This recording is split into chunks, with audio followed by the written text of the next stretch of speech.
Penertiban PKL di Ambon picu keluhan pedagang. Kami ditertibkan tanpa solusi.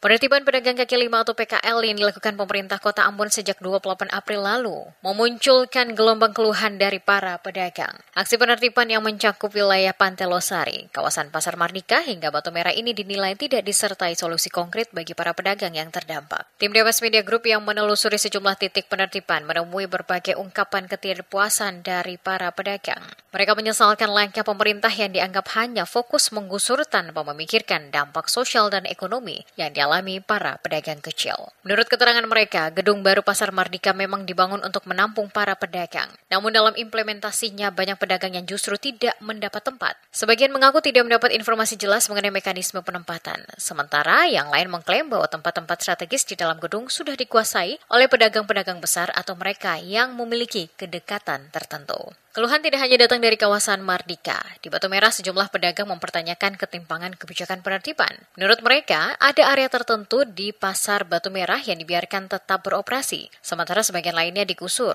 Hal ini memunculkan pertanyaan tentang asas keadilan dalam proses penertiban yang dilakukan oleh aparat gabungan Pemkot Ambon. Pemerintah Kota Ambon sendiri belum memberikan keterangan resmi terkait keluhan-keluhan ini. Namun sebelumnya, penertiban dilakukan sebagai bagian dari upaya penataan kota dan pengembalian fungsi fasilitas umum, termasuk terminal angkutan umum yang selama ini dipenuhi lapak-lapak liar. Meski demikian, para pedagang berharap adanya kebijakan lanjutan dari pemerintah kota maupun Provinsi Maluku yang lebih berpihak kepada rakyat kecil. Mereka meminta agar pemerintah tidak hanya fokus pada aspek penertiban, tetapi juga memikirkan nasib para pedagang yang kehilangan mata pencaharian. Kondisi ini menggambarkan dilema klasik dalam upaya penataan kota antara kepentingan tata ruang dan keberlangsungan ekonomi rakyat kecil. Pemerintah dituntut bijak agar upaya penertiban tidak berubah menjadi bentuk pengabaian terhadap hak hidup masyarakat.